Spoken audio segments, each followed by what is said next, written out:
Indeed, everything is possible with God, especially the very powerful way of Jesus. At yan po ang ating pag-aaral, Jesus' way of love. Ang paraan ni Jesus na maibigin at ang paraan niya kung paano umibig. We thank you, Father, for this time when we can be with you in spirit. And we thank you for our fellowship with our fellow believers. We ask you, Lord, to forgive us our sins, cleanse us, open our eyes, our ears, our hearts, so your words may be understood by us.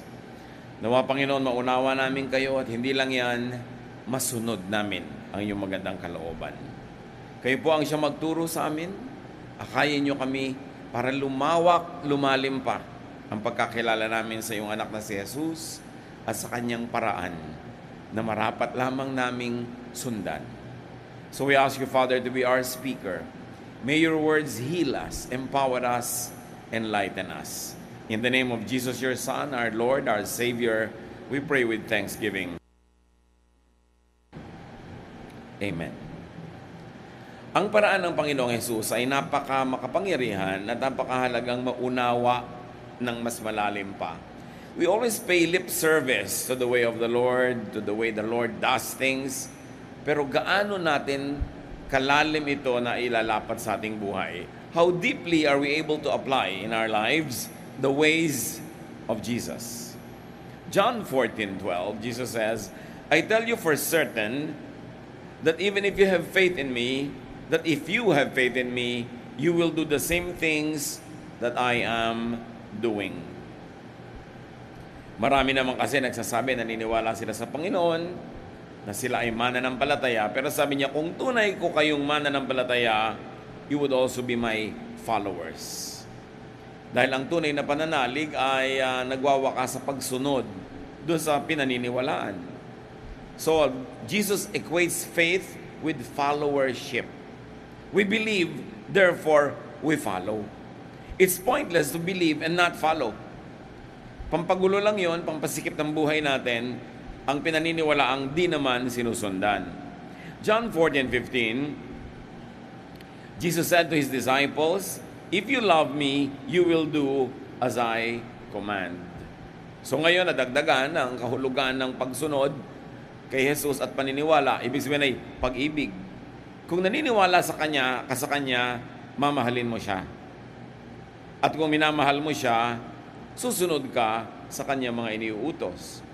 So very interrelated the concept of believing, loving, and obeying.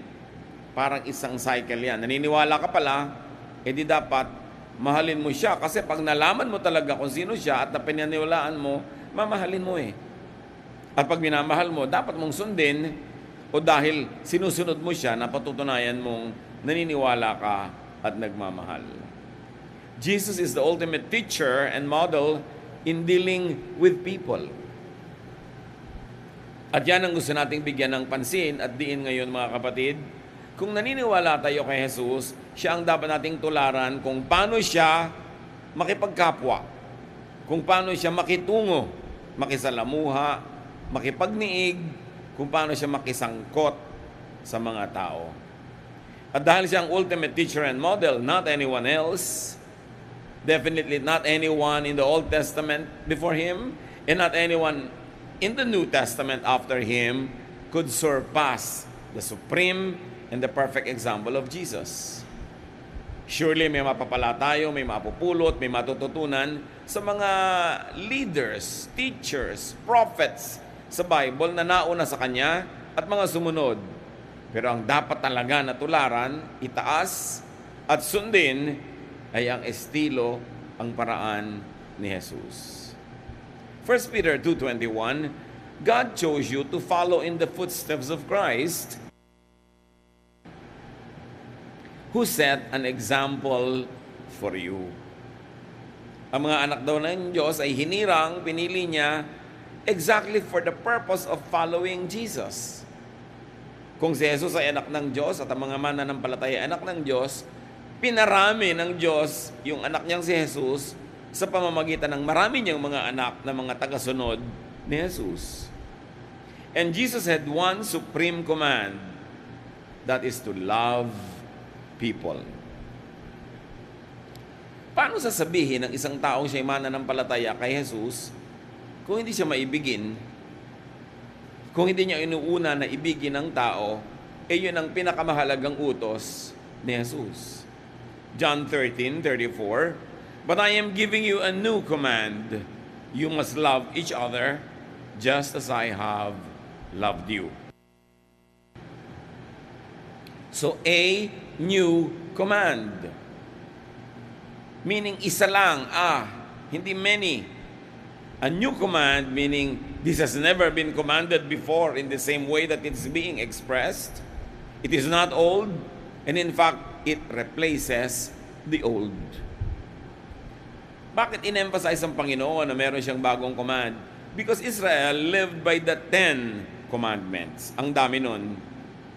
And in addition, Israel developed 613 other commands called mitzvots.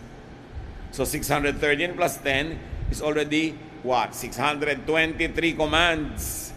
Nakakalito na sa dami at nakakataranta na sa pagsunod dahil pati haba ng balbas, haba ng damit, anong kakainin, anong hindi. Kasama sa mga commands na yan. So sabi ni Lord, huwag na lang kayong malito. Ang bibigay ko sa inyo, isang utos lamang. At ito ang bagong utos. Dapat bigyan ng pansin at dapat sundin. Sabi niya, mangag-ibigan kayo sa isa't isa. Ibigin nyo ang bawat kapatid sa Panginoon. Ibigin nyo ang inyong kapwa. 1 John 4:7-8, "My dear friends, we must love each other. Love comes from God, and when we love each other, it shows that we have been given new life. We are now God's children, and we know Him. God is love, and anyone who doesn't love others has never known Him." Dito ay nag-echo, umaalingaw-ngaw, pinapakitang muli sa napakalinaw na paliwanag yung utos ni Jesus. At sinabi sa 1 John, dapat tayo mag-ibigan. Kasi ang pag-ibig ay galing sa Diyos.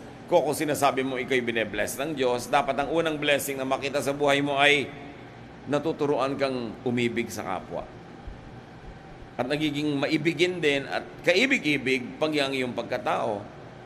So niya, pag tayo nag-iibigan, ito'y patunay na nabigyan na tayo ng bagong buhay.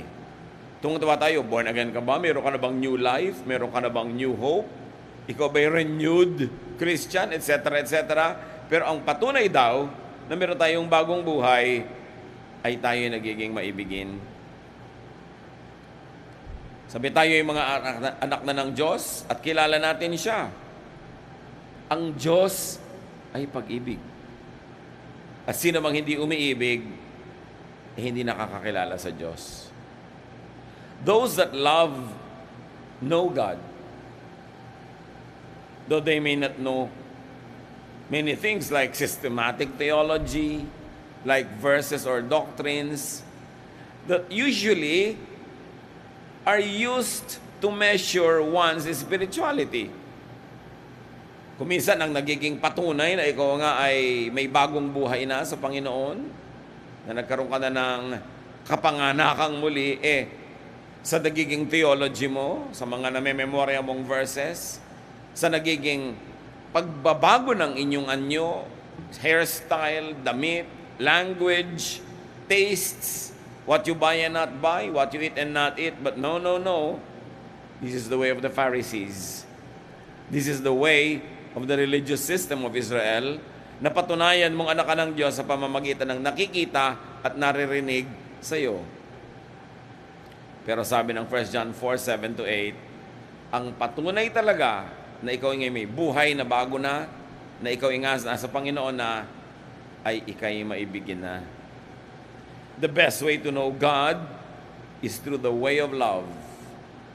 And the best way to make God known to others is also the way of love. In other words, let's not be confused. The distinctive of real believers is not what Bible version they read, is not what kind of articles of faith or statement of faith they subscribe to, pero nakikita sa kanilang pagmamahal sa kapwa. So maraming mga tao, napaka-godly pala nila, sometimes hindi nila alam kasi hindi sila religious, pero very godly because they are very loving. Meron naman mga tao, very religious, pero hindi loving. And basing it on what we have read and studied so far, yung loving, kahit hindi religious, yun ang mas tatanggaping anak ng Diyos. Kasi ang pagkakakilanlan ay ang ating pag-ibig. Those that do not love God, do not know God. Though they may know systematic theology, verses or doctrines, etc., etc. Because love is the distinctive. It is love that makes you different. It is your love, your capacity to love, your willingness to love that makes you identifiably a follower of Jesus. Napapansin niyo ba mga kapatid, na babaligtad pa nga ako minsan yan eh. Pag ang isang tao nagiging very religious, madalas nga nagiging hindi pa siya loving eh. Yes, may love, pero only among the congregation where that person belongs. Pero may hatred sa ibang congregations, may disapproval and merong rejection of what you might call an unbeliever. In other words, walang love. Kumisan nga pag ang tao nagiging sobrang religyoso, doon pa tumitigas ang puso. Dahil iniisip mo, inuutos sa iyo ng Diyos at ikinakalugod ng Diyos na i-reject mo yung iba, hiyain mo sila, huwag mo silang tanggapin, at layuan mo pa nga. This is the way of the Pharisees. Hindi na yata tayo titigil ng hahambing sa pamamaraan ni Jesus at sa pamamaraan ng Pharisees, ng mga religious leaders of his time. And you know why we always do that? Because the ways of the Pharisees always rear its ugly head even in today's Christian churches. Dahil sa halip na si Jesus ang makita mo at maramdaman, madalas ang nararamdaman mo yung presensya ng mga taong hindi talaga nagustuhan ni Jesus ang pamamaraan at mga taong kanyang tinuligsa. Kaya mahalaga, laging sinusuri ang sarili. You always ask, is it loving? Is it the loving way? O ipagpipilitan mo ang doktrina mo, yung paniniwala mo, kahit nagiging unloving ka na. Sabi, ang tunay na kay Jesus, maibigin. At ang hindi maibigin, ano man ang kanyang argumento na siya'y makadiyos, pag hindi siya makaibigin, sabi ng Biblia, hindi niya kilala ang Diyos. Jesus teaches us to forgive. Isa yan na cornerstone teaching ng Panginoon. Because love is to forgive. So you love to forgive. You love people to the point of being able to forgive them. Napapansin naman siguro natin mga kapatid, pag mahal mo yung tao, mas madali magpatawad. Pag iba yung gumawa, sinisigil mo, pero pag mahal mo sa buhay, libre. Kasi mahal mo eh. At sabi naman talaga sa scriptures, love covers a multitude of sins. So love to forgive. Love to the point of being able to forgive. And forgive to love. Cyclical. Mahalin mo para mapatawad mo. At patawarin mo para mamahal mo. O kung nagkasala sa iyo, dati mong mahal, patawarin mo para mamahal mo ulit. In other words, it's not enough to say, I forgive you. Huwag na lang tayo magkita ever again. Lumayo ka na lang sa akin. No, you forgive to be able to love again. Kasi love is the cornerstone of your faith. Love is the distinctive by which you will be known. Therefore, you turn hatred into love. That's why you forgive. That's why you make peace with people. Not only so that trouble will stop, but so that you can begin to love again. And why does Jesus want us to love? One, because people need love, especially when they don't deserve it. Napansin nyo ba na ang tunay na nangangailangan ng pag-ibig ay hindi yung kaibig-ibig? Yung hindi karapat-dapat mahalin, yun talaga mga gutom sa pag-ibig. Kasi una, dahil hindi sila karapat-dapat, wala naman siguro halos nagmamahal sa kanila. So sino ngayon ang mas nangangailangan ng pagmamahal, di ba? Sila. So you love people because they need it. Because that's what Jesus would do. But also, you love people because you need it. We were created by God to love because God is love. So everybody has so much love to give. At pag hindi mo na ibigay yon, parang sasabog na bulkan yun sa loob ng iyong dibdib. Marami tayong pag-ibig na gustong ipahayag, ipadama, kaya dapat buksan natin yung mga avenues. But most of the time, the people that we love hurt us. Whether they know it or not, we get hurt by the people we love. Because when you love people, you're sensitive to them. You are sensitive to what they do and not do. Nagiging maramdamin tayo pag mahal natin ang tao. Kasi ramdam na ramdam mo kung hindi ka kinausap, hindi ka tinext, hindi ka sinusuyo, ramdam na ramdam mo. Samantalang hindi ka makausapin ng iba na hindi mo man mahal, ano naman, hindi mo naman pinapansin yun.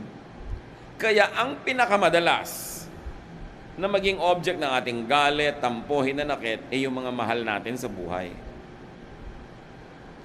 Ano ngayon ang mangyayari kung yung mahal mo, nasasaktan ka, sinasadya man niya o hindi? Magagalit ka ngayon, o magdaramdam, maghihinanakit. Di ba lugi ka nun kasi merong negative baggage yung puso mo? Na habang hindi mo naman na-i-express yung tunay mong pagmamahal, nahihirapan ka rin. Kaya ang tinuturo ng Panginoon, magpatawaran kayo. Huwag kayong gumamit ng pride sa mga mahal nyo sa buhay because pride makes you sad. Pride separates you from people. Humility connects you with people. Non-forgiveness separates. Forgiving people connects and reconnects. And when there is connection, we all benefit. Hindi ka inuutosan ng Panginoon na magpatawad para ka ipalugi. Inuutosan ka magpatawad para ka makinabang. At para makinabang din ang iyong papatawarin. Isa pang estilo ng Panginoon na lagi nating idinidiin, Jesus teaches us not to judge one another. Bakit? Pag judgmental ka, baka 99.99% ng mga tao, may makita ka mali.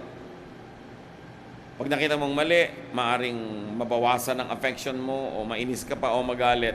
So, sino na naman ang lugi? Di ikaw. At pag lagi ang nakikita mo yung mali, lumulungkot ka, na-o-offend. So, para ka sumaya, don't judge other people. At para rin sila sumaya.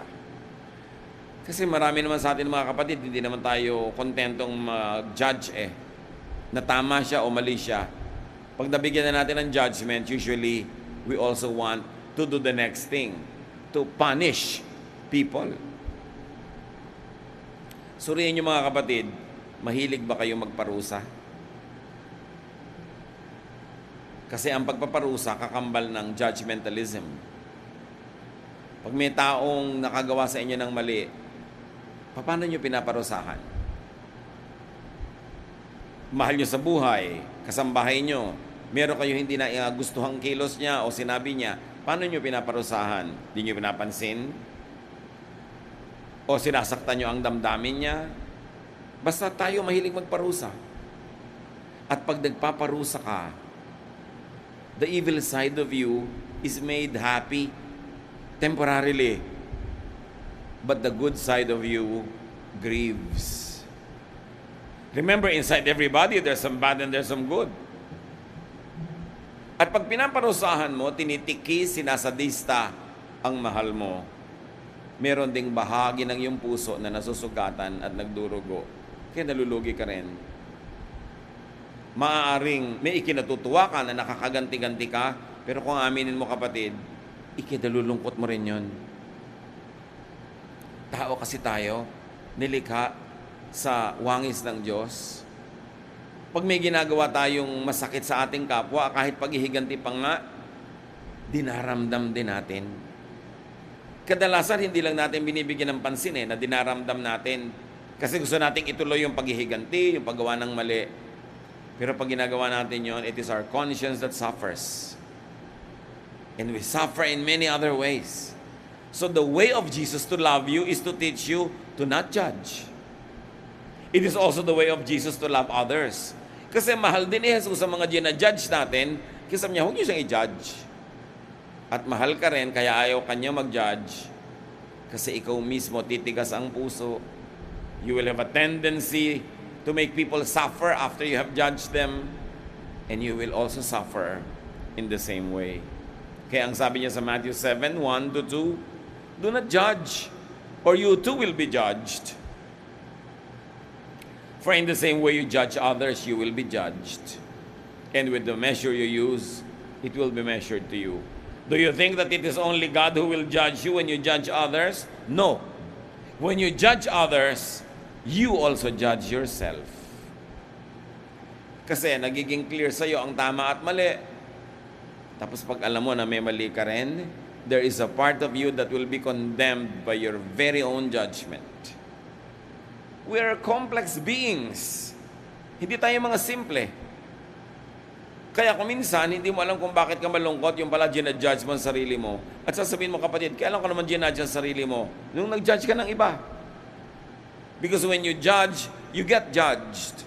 Not only by God, but by your own conscience.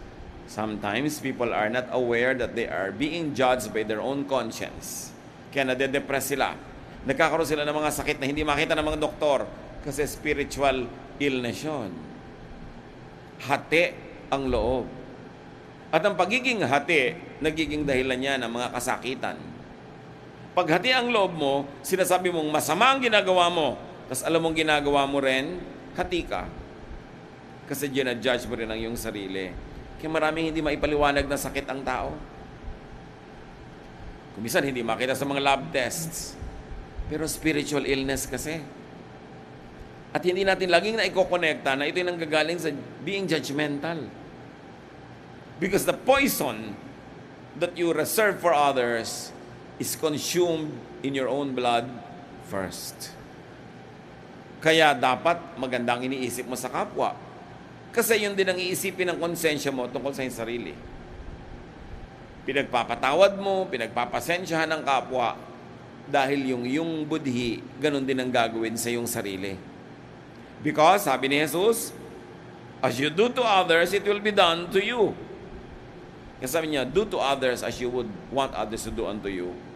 So you want to be forgiven? Forgive. You don't want to be judged? Don't judge. Lahat ng katuruan na ito ni Jesus ay dahil mahal niya tayo. Alam niya ang paraan kung paano matatahimik ang ating mga sarili.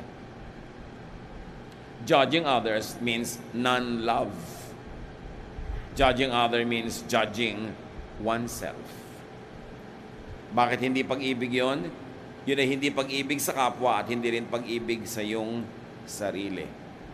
Kasi pag sinabi mo, dapat i-judge ang kasalanan mo na yan para magpapaulan ka ng mga pana para tamaan yung may kasalanan. Pero dahil kasalanan mo rin yun, tatamaan ka rin. At masasaktan ka rin. And the moment that you deny in your heart that you're also guilty and you're judging yourself, mahahati ka. Kaya iba nagkaka-split personality pa, nagkakaroon ng schizophrenia. Dalawa ang pagkatao o mahigit pa ron. At kung minsan, nagiging dalawa rin ang boses o nagkakaiba-iba. Sabi ng iba ay possessed. No, bihira sa mga ganun cases ang possessed by spirits. Madalas, it's a psychiatric situation. Dahil lito sa sarili, hindi consistent. And one of the greatest and biggest and easiest way to be inconsistent is to judge others. Because there is very, very little chance that you will pass the same judgment. That you will pass it. Kaya sabi ni Jesus, maging mabait ka na lang at mapagpatawad para yun din ang matanggap mo mula sa Diyos, mula sa iba, at higit sa lahat, mula sa iyong sariling budhi. And because Jesus loves us, Jesus teaches us to enjoy simple pleasures. Nakita niyo ang pag-ibig ng Panginoong Hesus? Bihira itong makita na pag-ibig mula sa Pharisees, mula sa mga religious leaders.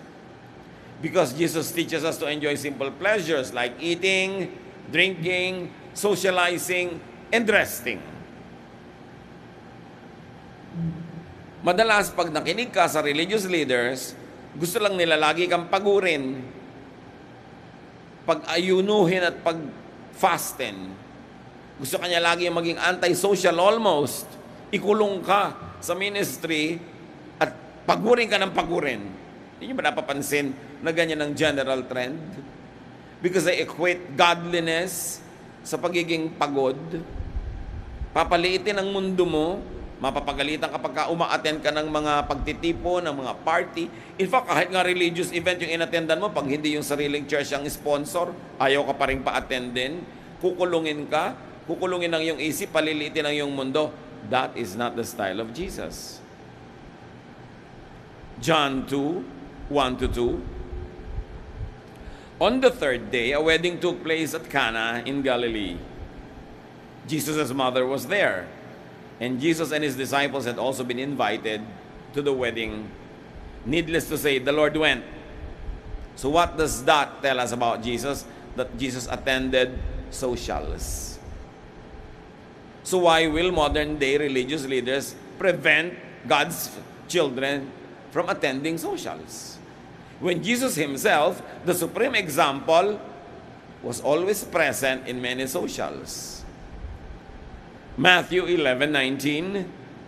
But the Son of Man goes around eating and drinking, and you say, that man eats and drinks too much. He is even a friend of tax collectors and sinners. Yet wisdom is shown to be right by what it does. Nakita niyo ang example na iniwan sa atin ng Panginoong Hesus? Pag niyayaya siyang umattend ng mga social gathering, he attends. At ang naging puna, ang naging pintas sa kanya ng mga religious leaders, sobra daw siya makainom, sobra daw siya makakain, timawa daw siya, matakaw, masiba. No, glutton eh. You're a glutton and a drunkard. That was the accusation. Lasenggo daw siya. Sabi niya ganon, at siya pa ay kaibigan ng mga masasamang tao, ng mga makasalanan. If Jesus did this, do you think Jesus would prevent God's children from being nice and friendly even to these types of people that are rejected by the Pharisees? Do you think that when you ask Jesus, pwede po ba ako umattend ng party? Jesus would say no. But 99% of religious leaders would say no. Worldly yan. So itatanong mo sa kanya, sino po ang model? Ang Pharisees. Pero sino ba talaga ang model ng mga mananampalataya? Di ba si Jesus? At pati yun, nagbigay siya ng puwang, nagbigay siya ng freedom. Freedom, of course, is not a license to do just anything you want. Pero pagka may pumipigil sa atin, alamin niyo muna kung pumipigil si Jesus o ang Pharisees. Kung ang pagpigil ay nanggagaling sa kautusan ni Jesus o sa tradisyon ng mga Pharisees, para ma-calibrate nyo at ma-adjust, mga kapatid, ang behavior doon sa mga pumipigil at sa kanilang pagpigil. Ano pa mga pinaggagawa ni Jesus na hindi nagustuhan ng mga religious leaders?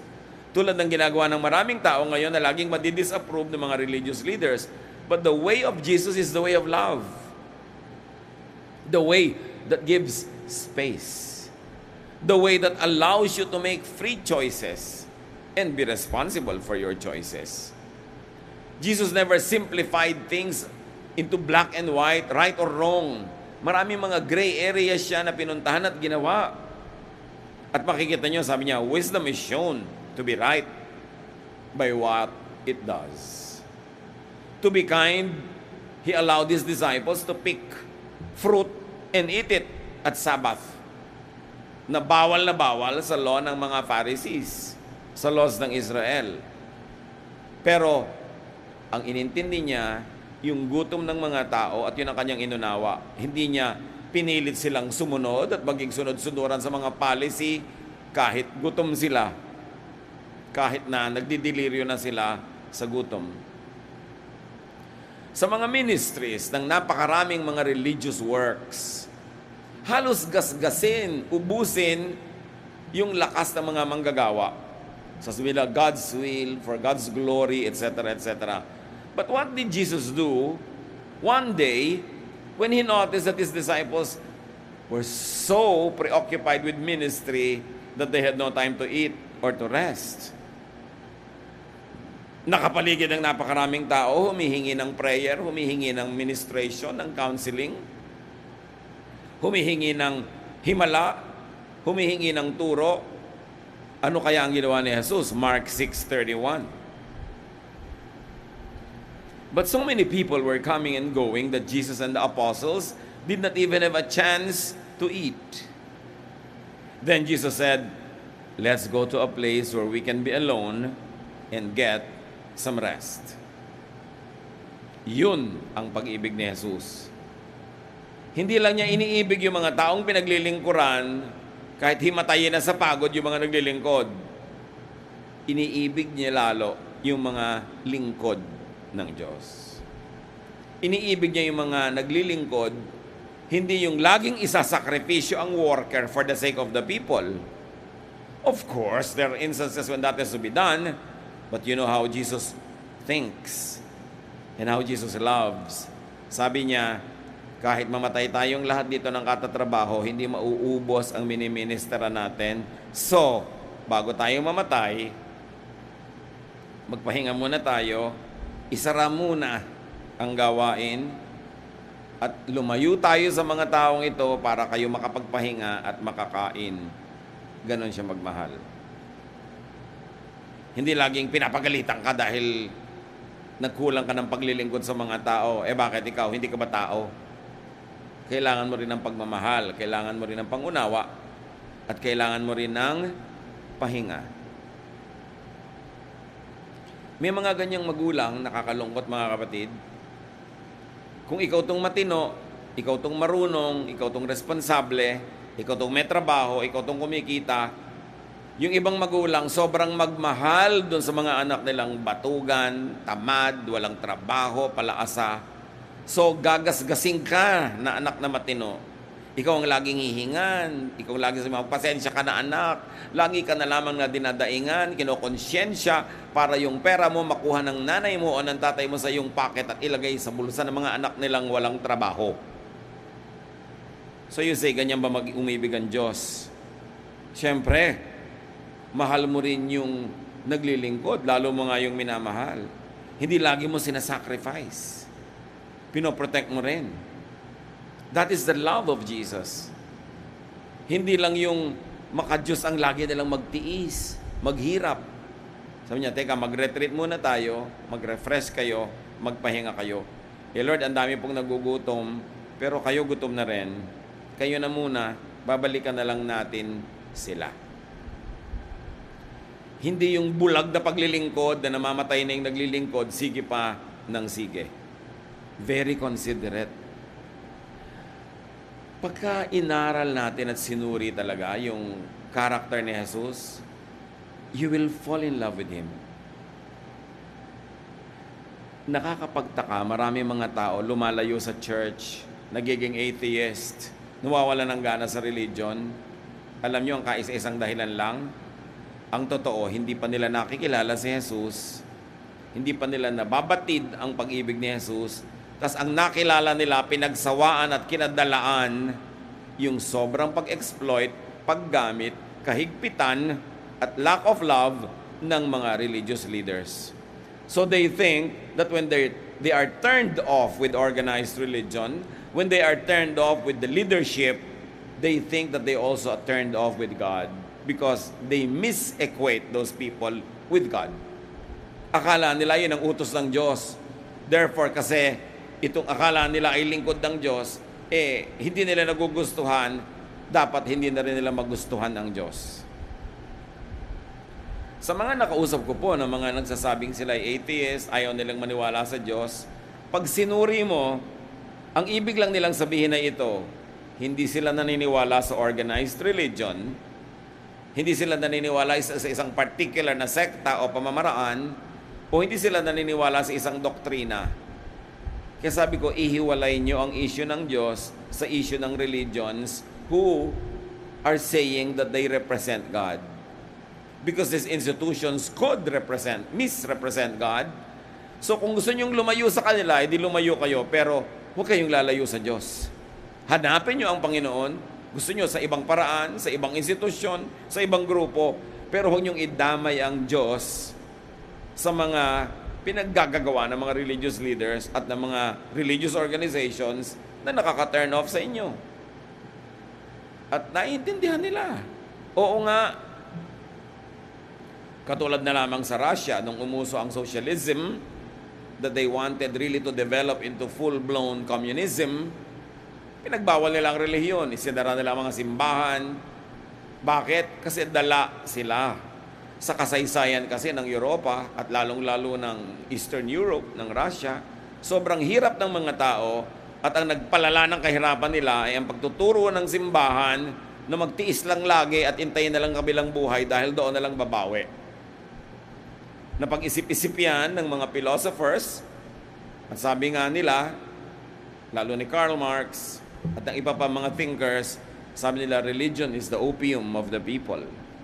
In other words, they think of religion as just a tool of the powers that be, meaning yung sa buwatan ng hari at ng simbahan, ng palasyo at ng simbahan, para panatilihing mga tao, huwag silang mag-alma, huwag silang mag-alsa, at patuloy na makinabang yung dalawang powers, yung palace at yung church.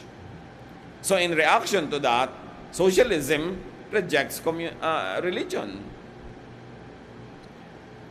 Pero nakilala ba nila talaga yung Diyos? Nakilala ba nila talaga ang Ama sa pamamagitan ng pagpapakilala ni Jesus? O ang nalaman at nakilala nila tungkol sa Diyos ay baluktot dahil ibinigay sa kanila ng relihiyon na nami-misrepresent ang pag-ibig ng Diyos? Kaya dapat paghiwalayin ang mga issues na ito. According to the example given by the Lord, everyone must have and must be given space and time to rest. Everyone must be given a chance to be alone to be able to rest well. Hindi na kailangan pag-usapan o botohan pa kung sila ba ay magpapahinga, sila ay kakain. Kaya mga kapatid, kung kayo nagpapahinga, may mga time na kayo ay naglilingkod sa Panginoon pero kailangan nyo ng pahinga, kailangan nyo ng break, hindi na kailangan humanap ng reason or excuse or justification. Kung magpapaalam kayo sa inyong ministry, at sabi nyo magpapahinga muna ako ng 2 months, you don't have to feel like a sinner. And you must not be treated like a sinner. Hindi na kailangan ipaliwanag pa, o kailangan mo ng pahinga, o sige, gusto ng Panginoon, magpahinga ka. Huwag mo lang sobrang habaan. Magpahinga ka, ibig sabihin, habulin mo yung hininga mo, at pag nahabol mo na, get back to the ministry. Get back to where you belong. At ang nakita natin na personalidad ng Panginoon was that He was a very sociable person. Jesus grew in wisdom and stature, in favor with God and with men. He was socializing. Hindi niya ikinulong ang kanyang sarili, inalayo sa mundo para wag siya magkasala. Talagang nakihalubilo, nakipagmabutihan siya sa mga matatawag na makasalanan. Sabi niya, I came to seek and to save the lost. Siyempre, hindi naman siya nakisama, pero siya ay nakihalubilo. Bakit siya nakihalubilo? Because socializing is premised on loving. It is premised on giving to and not judging others.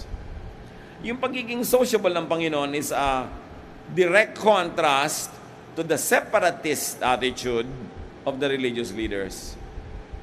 Alam niyo ba na mga religious leaders of Israel noong panahon na yon, kung ang araw ay nakatagilid, hindi tanghaling tapat, na sa anumang angle ay Pag tumama sa isang bahay, yung bahay ay magkakaanino doon sa kalsada, sa maliit na lansangan.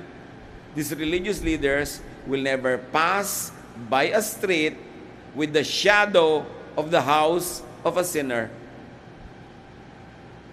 Hindi sila papayag na maglakad na mapalagay sa anino ng bahay ng taong itinuturing nila makasalanan. Ganon ang paghiwalay nila. Pag unclean ka, humiwalay ka. Ang konti-konti nang pwedeng makisalamuha sa kanila. Yun ay binasag ng Panginoon. Hinayaan niya ang babaeng dinudugo na humawak sa kanya, bawal yon. Hinawakan niya ang isang bangkay at binuhay, bawal yon. Pumunta siya doon sa lalaking inaalihan ng maraming masasamang espiritu na nakatira sa mga libingan, bawal pumunta doon kasi magiging marumi ka. Hinayaan niya ang kanyang mga disipulo na kumain ng sa Sabat. Nagpagaling siya ng mga may sakit sa Sabat, bawal yon. Ang dami. Ipinakita ng Panginoon, sobrang daming bawal sa buhay nyo, hindi na pag-ibig ang natatanggap nyo, at pagka in-implement nyo lahat yung bawal na yan, hindi na rin kayo magiging maibigin. Kaya sabi niya, ang totoo, isang batas na lang ang isa-isip nyo, isa puso at gawin. Love one another. Pag in-analyze natin ang behavior ng maraming tinatawag na born-again Christians, they always talk about the love of Jesus, but it is not always clear if they understand it. They always say you are saved by grace, not by works. But it is not clear if they understand it. Because if you're going to simplify the way many Bible-based evangelical Christians deal with what they call sinners or the unsaved, parang ganito. Kaibigan, tanggapin mo si Jesus bilang Panginoon at tagapagligtas. Hindi mo kailangan ng good works. By grace ang salvation. You are saved by grace through faith. So huwag ka na magpasa ng krus. Huwag ka na maghampas sa sarili. Hindi mo kailangan may i-observe na diet o whatever para ka maligtas. Pumikit ka, manalig, manalangin at magpaligtas because you are saved by grace. Gusto mong gawin natin, gawin natin. And then ililid nila sa prayer yung tao. At pagkadilat, sasabihin nila sa tao, ngayong saved ka na. Hindi na by grace. By works na. Kailangan, di mo to gawin, di mo to kainin, ito isuot mo. Ibinalik lang nila doon sa works. Pero hindi nila yun napapansin.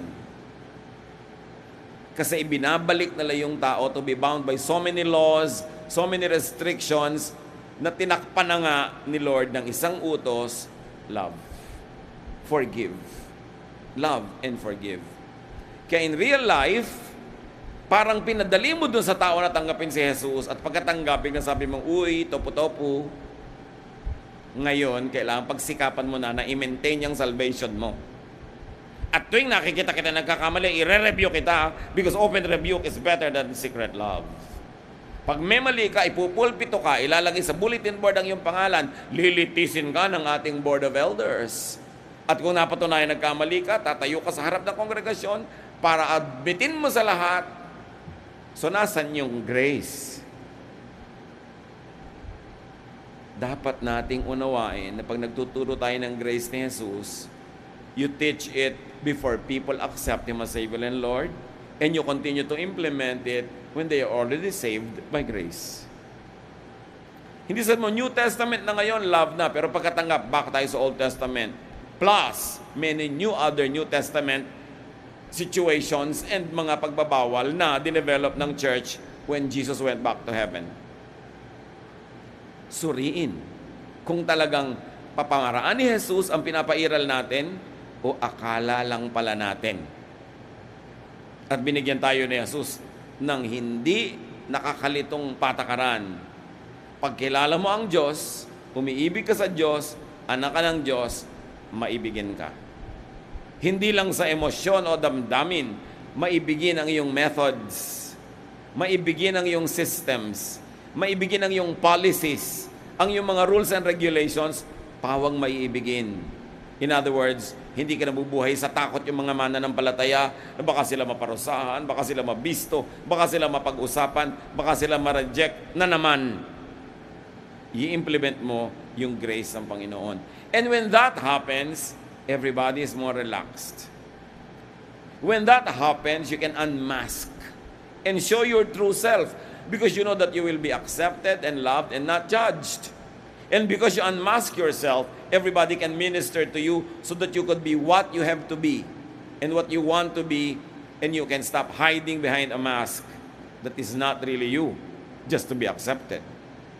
And when you are accepted, you also learn to accept others. And when you receive love, you begin to be more loving. Then you begin to be a congregation of true followers of Jesus. At sabi sa Book of Acts, nung naramdaman ng lahat yung ganong pag-iibigan, and they were always praying, eating together, praising God, the Lord added to their number daily those that were being saved. Saved from hell? Yes. But saved from what else? Saved from judgment of fellow believers. Saved from needless guilt. Saved from having to be hypocritical. Saved from having to hide your true heart. You are set free, you are released, and therefore, you rest. You are restful. At sabi yan ng Panginoong Jesus, "Come to me all of you who are tired and heavy laden." Tired with what? Tired of all the burdens that religion imposes on you. Tired of hiding. Tired of pretending to be okay, because when you say you are not okay, you will be judged. Sabi niya, "Come to me all of you who are tired and heavy laden, and I'll give you rest." And how does Jesus give rest? By not judging you.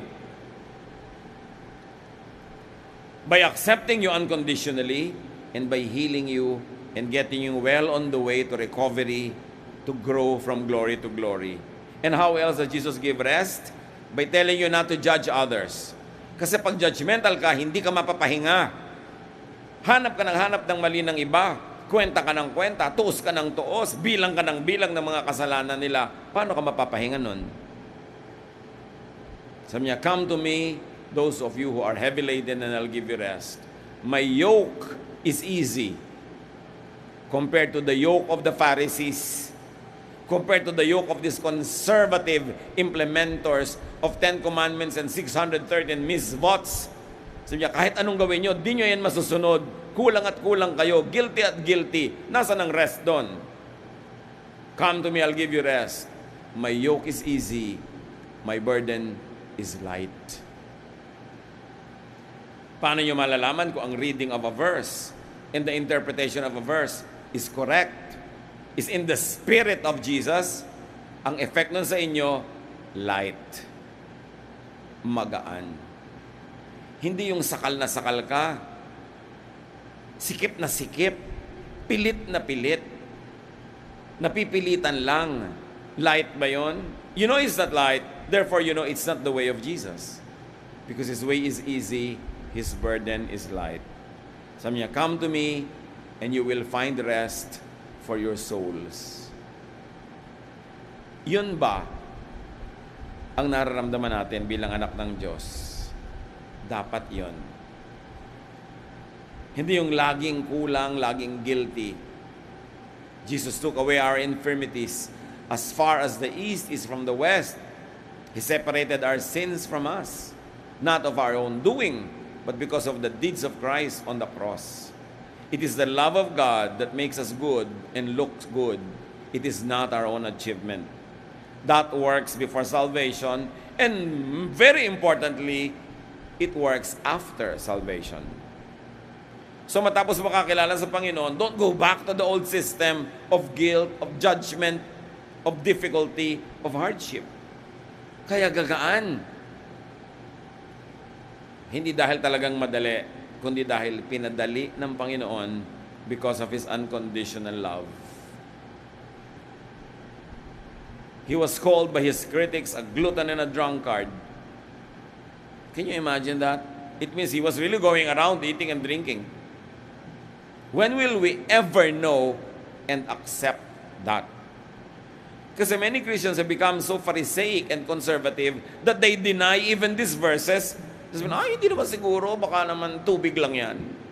Ayaw mo kasing tanggapin because you were conditioned by religion already to demonize socializing. That even the verses are clear, many people will not accept it, and they will insist on the other, less restful and more judgmental reading of the verse.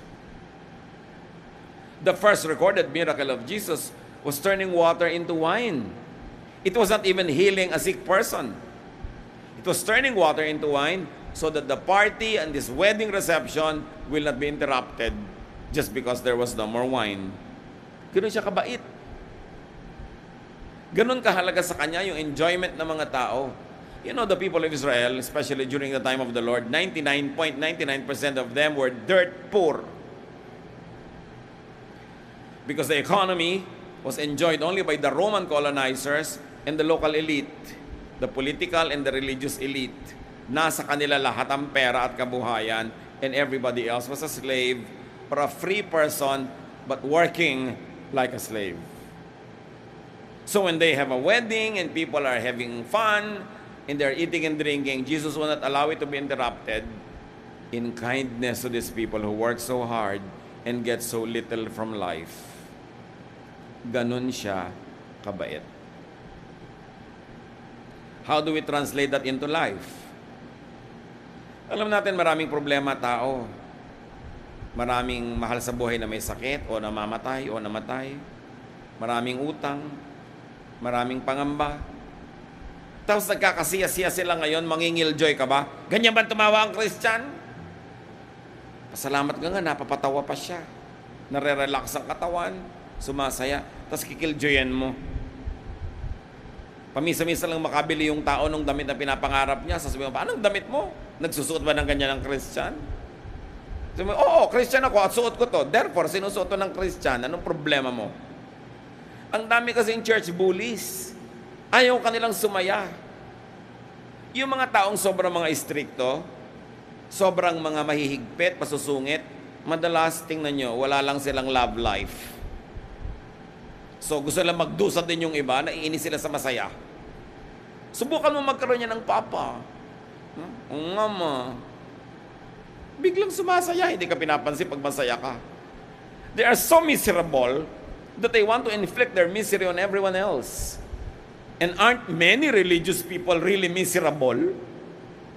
Nagtatago sa relihiyon, ikinukubli ang mga sarili nilang frustration sa buhay, nagpapakatago-tago, nagpapaka-conservative, layo ng layo sa lalaki. Yung pala, wala naman talaga, nanliligaw lang. So para huwag na lang mahalata, layo na lang ng layo. At pagka ikaw maraming manliligaw, mainit ang ulo sa'yo. Kukurot-kuroting ka, sisimangutang ka. Di ba gano'n ang mga old maid natin, mga tita, ang hihigpit, subukan mo magka-boyfriend niya, luluwag. Hindi naman lahat. Pero maraming gano'n. Many people are so miserable that they want to inflict others with the suffering that they suffer. Kaya sabi ni Lord, don't be like that. Relax. Learn to love. Learn to enjoy the moment. Because when you are enjoying the moment, when you are rested, when you are well-fed, you become kinder. You become nicer. Not only to yourself, but to others as well. Dapat tigilan na natin mga kapatid yung pag-equate ng spirituality with suffering. Nauso kasi yan yung monasticism, nauso yung mga self-denial ng mga 2nd, 3rd century. Bakit hanggang ngayon may mga taong laging fasting, laging ayaw magsuot na maganda, ayaw umupo sa may kutsyon, ayaw guminhawa, ayaw sumaya? May pinagmumulan yan eh. Noon kasing ang Christianity ay inisponsor ng Emperor of Rome, Emperor Constantine. Binigyan niya ng napakaraming privileges ang mga pare at ang mga bishops. Ginawa niyang state religion of Rome ang Christianity. So from a persecuted religion, this was now a religion that enjoyed a lot of privileges. To the point that he was giving palaces, a lot of wealth to the bishops. At ang maraming mga ito ay sobrang lumuho ang buhay, nalayo na sila ng nalayo sa mga tunay na kalagayan ng mga tao. May nag-react. Mga relihiyoso inside the church. that reacted to this corruption, to this luxury and splendor by going to the other extreme, by denying pleasure, denying comfort, denying everything nice and beautiful and enjoyable from themselves and from their fellow believers. At doon nagsimula yung concept na yan, ng puro pagtitiis, puro pagtitiis. Hindi ganyan ang nakita nating example ng Panginoon. He socialized, He mixed with people, He was there in their events. At may mga churches pa, mga kapatid, nagtatanong sa akin sa Facebook ang mga member, Pastor, pwede po bang tumawa? Bakit hindi? Sabi po ng pastor namin, si Jesus hindi tumawa. Ha? May verse ba na nagsabing hindi siya tumawa? Wala daw pong verse na nagsabing tumawa siya. So dahil walang verse na nakita tayong tumawa siya, hindi na siya tumawa. Eto ha, sabi ko, huwag kang malisyoso. May nakita ka bang verse na sinabing umihi si Lord? Wala po. Hindi siya umihi. May verse ba na nagsabing naligo siya ever? Hindi siya naligo. Paghahanapan mo ng verse ang bawat gusto mong gawin sa buhay, huwag kang kakain ng adobo. Wala yan sa Bible. In other words, this kind of interpretation, pinapaliit ang mundo mo. Ang lapad-lapad ng kalsada, doon ka lang papadaanin sa puting linya sa gitna na napakapayat. This is conservatism. And this is the reason why many people are turned off with religion. They think it is from Jesus. No, it is from the Pharisees. So mga kapatid, suriin natin ang lahat. Dapat magaan. At pagaanin natin ang buhay ng mga kapwa natin mananampalataya. Huwag natin husgahan. Hindi mo alam kung anong nangyayaring crisis sa buhay niya ngayon, na pinipilit lang niyang libangin ang sarili niya, kaya siya nagpapaganda, kaya siya tawa ng tawa, tapos papagalitan mo pa. Love like Jesus loved. He was not called a friend of sinners for nothing. Jesus did not judge, so was not in the habit of rebuking people. Hindi siya mahilig mang-rebuke. Yung pang-rebuke sa Pharisees yan. Yung open rebuke is better than secret love is wrongly read and wrongly applied. Excuse ng mga tao na laging gustong mang-rebuke. The very few stinging rebukes of Jesus were directed only at the Pharisees, the religious oppressors, and the religious hypocrites. The habit of rebuking one another came much later, after Jesus, promoted by zealous church people. Makikita nyo rin, kahit sa New Testament, rebukan sila ng rebukan, pero pag binasa nyo talaga, even the disciples were awayan ng awayan. So hindi lahat ng example nila ay dapat sundin, because there's only one person that lived the perfect life who could be an example in every aspect of our humanity, and that is the human Jesus, the other side of the divine Jesus. Siya ang example, hindi ang iba. But even the idea and method, even when you want to rebuke, should be submitted to, filtered through, and measured by the teachings and examples of Jesus. Why? Colossians 1:17, God's Son was before all else, and by Him, everything is held together.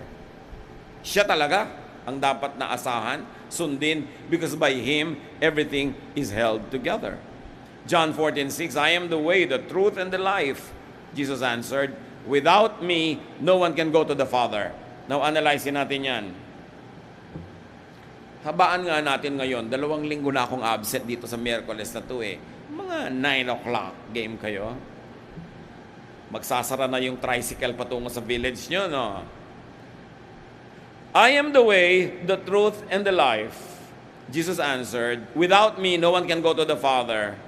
What does that really mean? The usual reading is, without Jesus, you cannot go to heaven, you cannot be saved from hell. Yes, that is a very good reading. But there are many other layers of reading.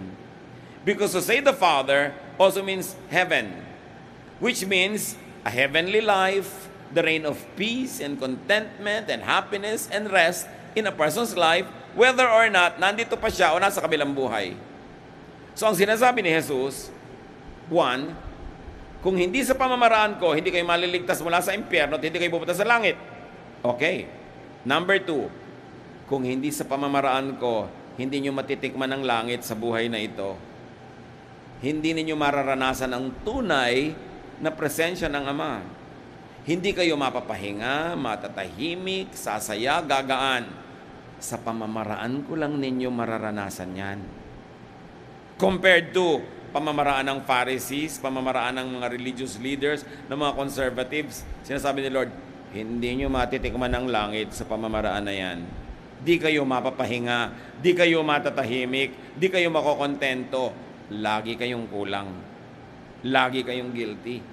Kasi sabi niya, without me, you cannot go to the Father. Without the way and method of Jesus applied to today's life, you will never experience a slice of heaven on earth. But if you applied the teachings and the methods of Jesus, kahit nandito pa kayo, wala pa kayo sa langit, wala pa kayo sa kabilang buhay, di ba ang prayer? Mapasa amin ang kaharian mo, thy kingdom come. Hindi mo naman sinabing, I will go to your kingdom, but thy kingdom come. How will the kingdom come? When the reign of God is felt in your life today. Meaning the style and method of Jesus is your style and you benefit from His style, heaven comes down to you. You taste heaven. Pinaghaharian ka ng Diyos. Kaya ang sabi ni Jesus, pag sinabing nandun ang kaharian ng Diyos, nasa labas, nandun, huwag kayong pumunta. Sabi niya, the kingdom of heaven is not here or there. It is within you. So kahit ngayon mga kapatid, the good news is, pwede nang ma-enjoy ang kingdom of heaven, pwede nang maranasan how to be in heaven by applying in your life the methods of Jesus. He will usher you into the presence of God. God will reign in your life. The Father who loves will rule your life, and you will behave and know and feel as if you were in heaven already.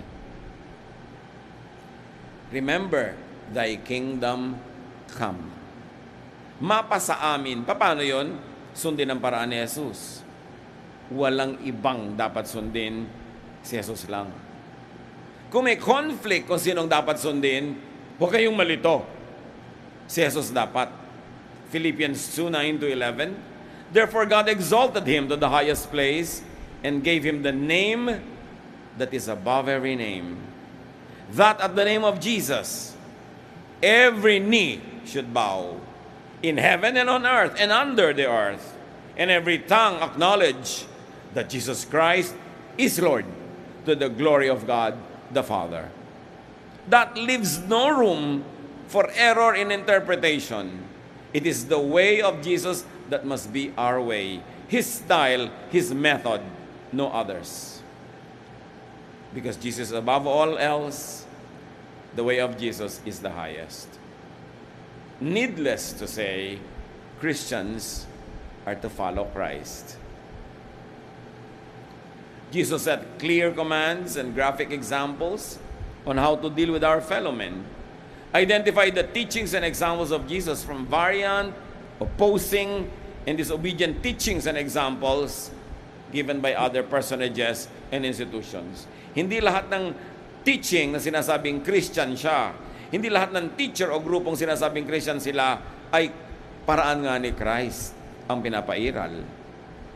Kung minsan akala lang nila, hindi nila nauunawa that the way of Jesus is loving, forgiving, restful, kind. Always ask, what did Jesus do?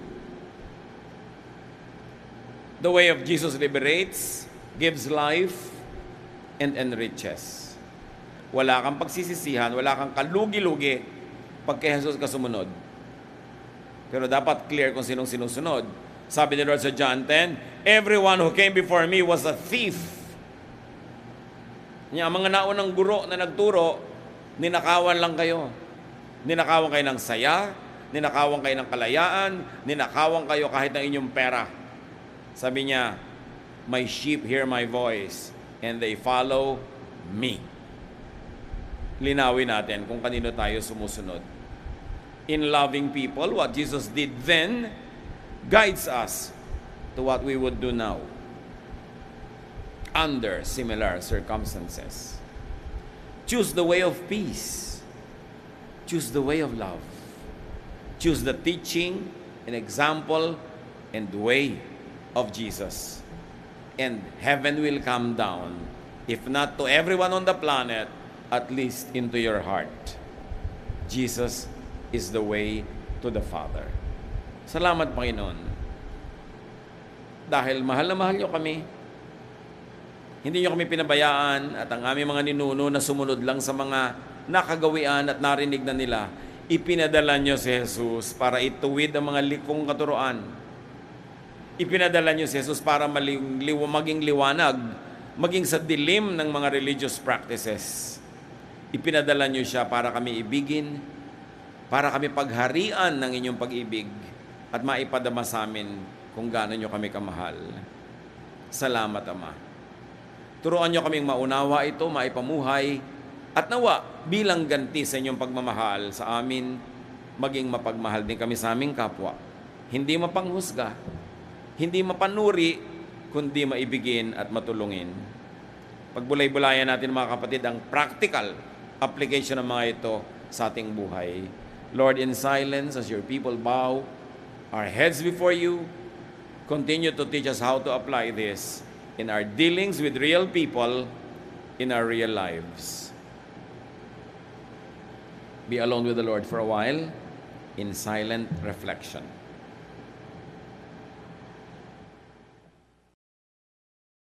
Love to you, mga pamangkin. Dito tayo mag-aral ng salita ng Diyos. Dito tayo mag-aral ng mga practical na bagay, magdalanginan para sa isa't isa, makinig ng mga mensahe, at dito tayo magsasama-sama spiritually sa ating official Ed Lapis YouTube channel na ang address ay Sabi ni Kuya Ed. Remember, dito tayo ha, Sabi ni Kuya Ed, ang ating official YouTube channel.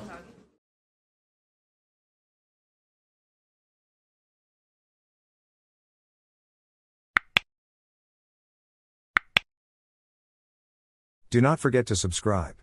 Click the subscribe button and ring the bell for notification. Like, comment, and share our official YouTube channel.